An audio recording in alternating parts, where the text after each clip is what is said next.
Hello, I'm Brian Waltrip. This is Leadership-30, and today's class is going to be what is a leader.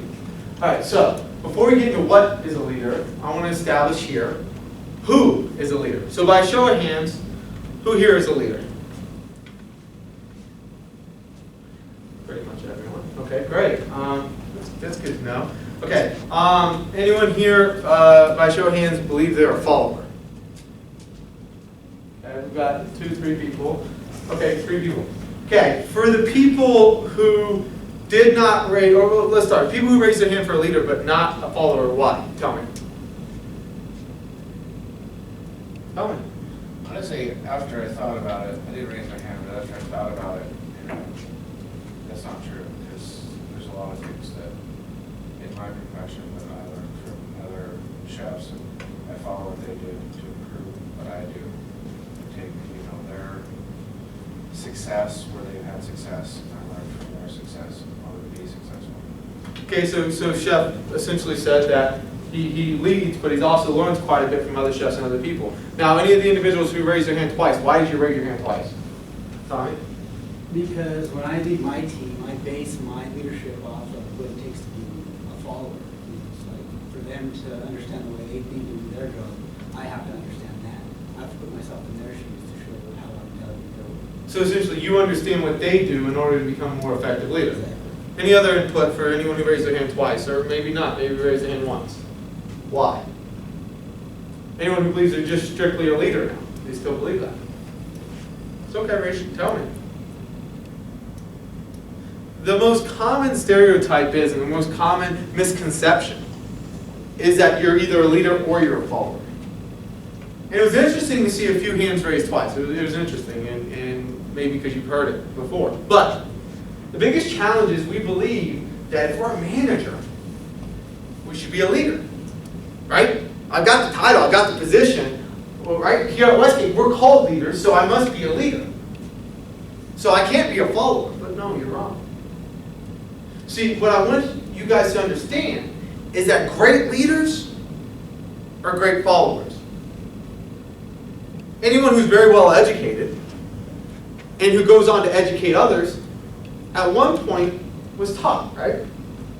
If you ever played sports, you didn't walk out on the field, walk out on the court, and automatically become the captain your first day out. Maybe if you're a LeBron James, but aside from that, you probably didn't just come out and you weren't the resounding leader. You learned from someone else. Someone else taught you to become the leader. Okay, so we've got to the point where we were taught, now we're the leader. But the second we stop learning, the second we stop becoming a student, we become ineffective as a teacher. See, if we teach the same things day in, day out, we teach what we've learned in the past, our teachings become antiquated. Because we don't learn anything new. We don't learn the new trends. We don't learn what's going on. I would argue that leadership 20 years ago versus leadership now is a lot different. Right? How we used to teach people, what we used to expect from people, is a lot different than that. Because leadership has evolved. So if we're not evolving by learning, then we fail. One of the biggest things I always say is, it's not the number of years of experience in which you have. It's what you've experienced over those years.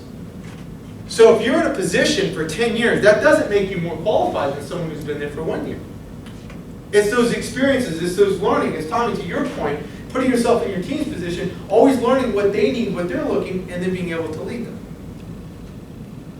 So we've kind of established the difference of leaders and followers, but what is a leader? Tell me, what is a leader? Time management. Time management. Responsibility of a leader. Okay, that's the responsibility of a leader. But what is a leader? Educator. Lead by example. Lead by example. What does that mean? You just got to show your team, the ways to be successful in whatever, niche that you have to be successful, and you just got to lead an example. So do the right thing. Exactly. And basically walk that path that you want other people to follow. Brenda, you were saying something? I was saying they're an educator. You're an educator, a teacher. Okay? What else is a leader? If you were to have to define a leader, create the new term in the dictionary, what would it be? How would you define it? Every one of you lead every day. What is a leader? The leader is a person delegated or responsible for executing a project or task.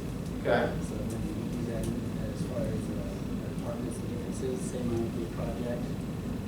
Sales task would be to get the place sold. May that be hiring the team member, teaching the team member. No, so those are some tasks of a leader, right? The task.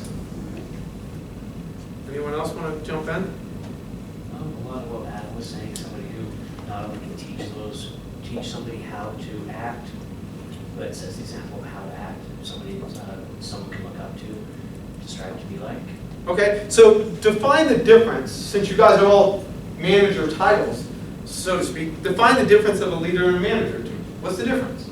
You got a manager, you have a leader. What's the core difference? Manager comes in, gets his money, a leader inspires people. Okay, inspiration. I feel like a leader could be a manager, but a manager is a leader, but a leader is not necessarily a manager. It's the best statement I heard, and I believe that 100%. I'm going to repeat that. Especially here, on this property, if you're a manager, you must be a leader, right? But you don't have to be a manager in order to be a leader. Anyone can be a leader, right? Leader is not just defined to a role. And to what Bobby said, leader is defined by someone who inspires someone. That's really what a leader is. It's just inspiration, it's motivation. You can lead people in a good direction or a bad direction. But really, leadership is your ability to inspire people, to direct people towards the direction that you want to go, for people willing to follow. Management is different. Management is, I've got a title, I've got a position, I'm telling you what to do, I'm directing you where I want you to go, and you're doing it because you're listening to me. Not necessarily because you want to, because you feel you might have to, because it's part of your responsibility, it's part of your job. See, leadership is all about inspiring people, getting people motivated, so that you don't have to be in front of them pulling them along. You can actually stand behind them and support them as they take off upon their journey. That's one of the key components of leadership. So, I'm going to use this. So you're probably wondering what this is. You know what this is. Hierarchy chart, right? This is a hierarchy chart. This is probably the most standard hierarchy chart that you see through any organization. Right?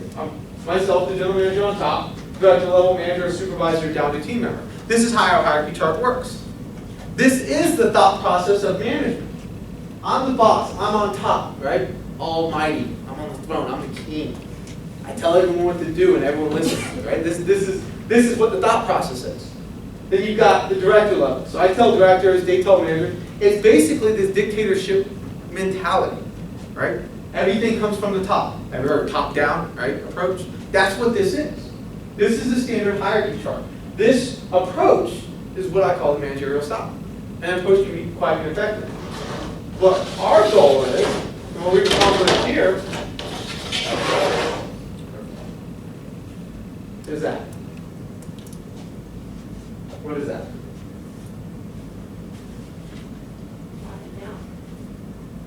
It's kind of like you're going to, starting with you, you're going to inspire and direct the team and try to push, that positive, way things you want upward to your team.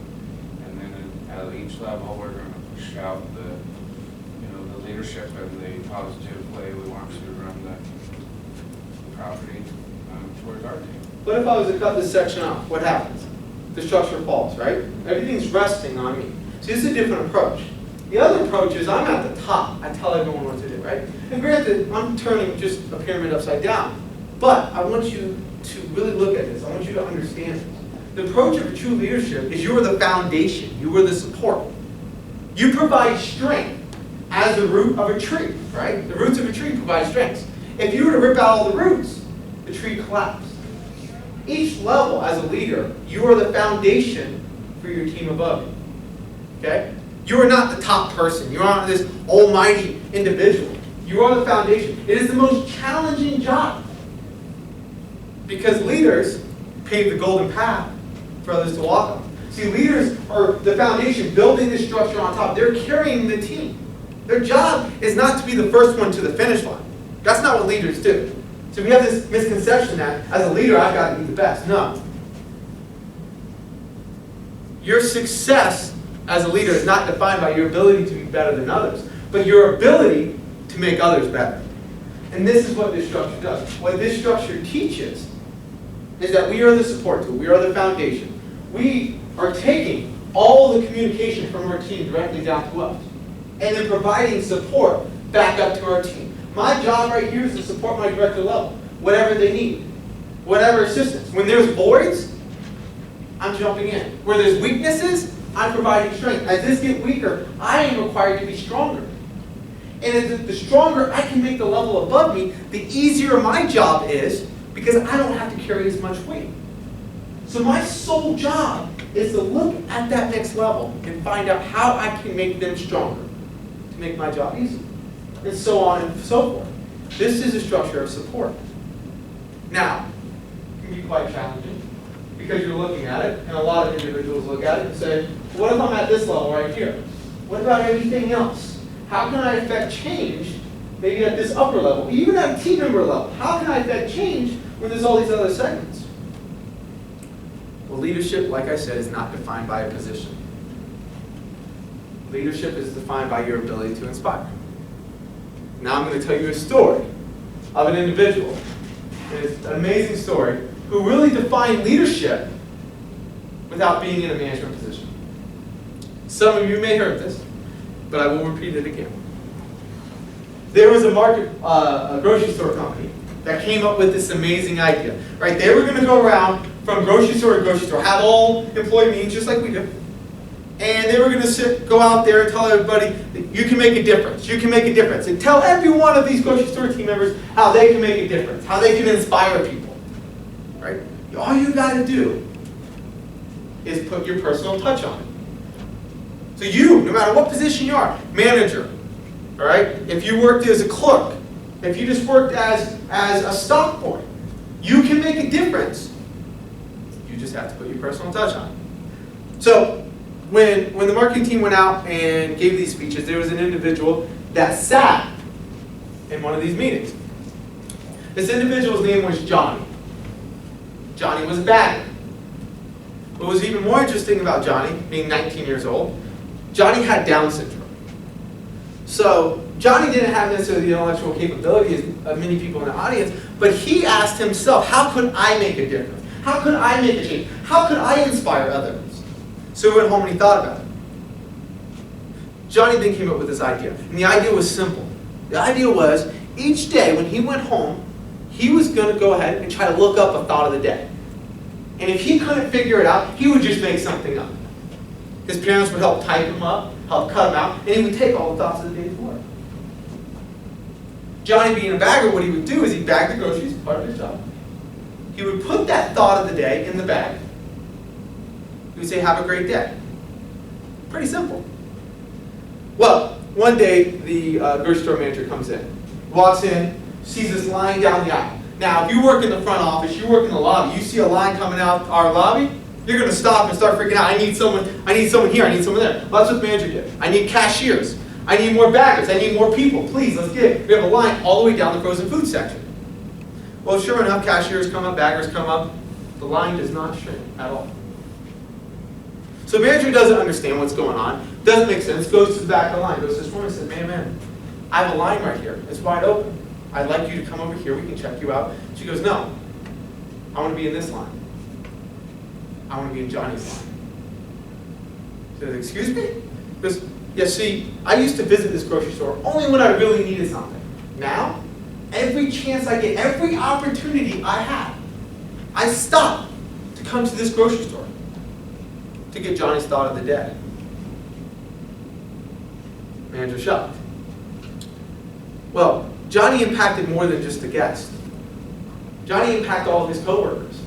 You start to see every department start to think of new ideas, new ways that they could inspire people, that they can make a difference by putting their personal touch on it. The floral department would take the broken flowers, make corsages, and give it to the elderly and kids. Every department started to come up with ideas on how they could make a difference, how they could influence change in a positive way.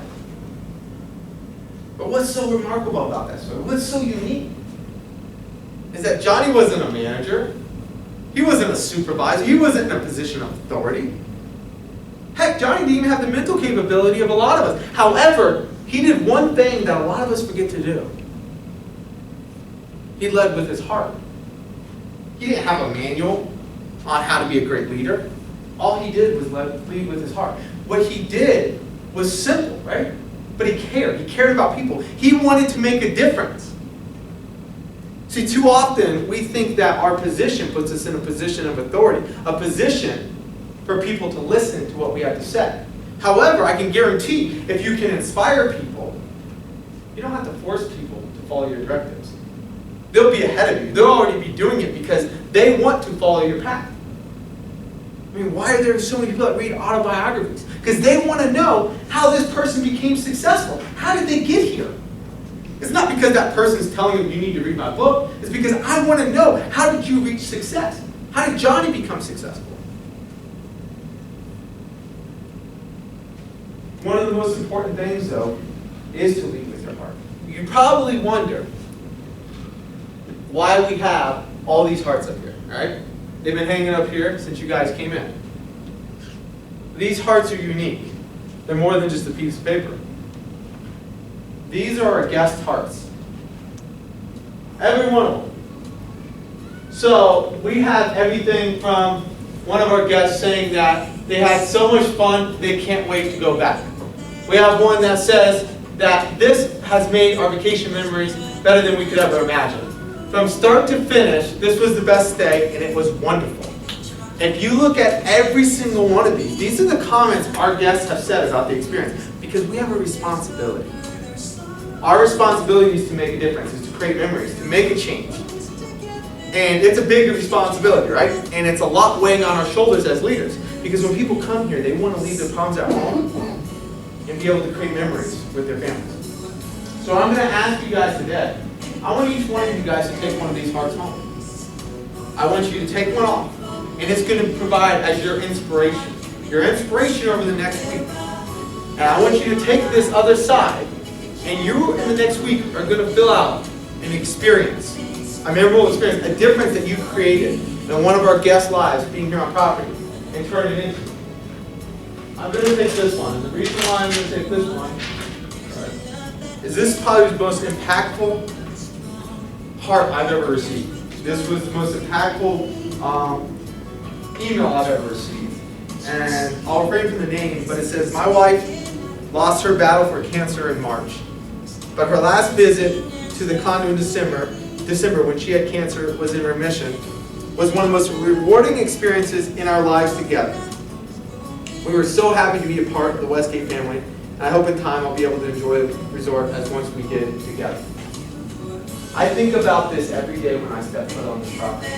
I think about, we don't know how long life is going to be. We don't know if our guests are going to have another opportunity to have a vacation experience like this. So we have one chance, one opportunity to create memories. We have one chance to make a difference in someone's lives, to potentially receive feedback, a review like this, a response like this. This is unbelievable. And I carry this with me every day. I think about this every day because this is my responsibility to make a difference in someone's life. So what I ask each one of you, come up here, grab a heart, read it, take it.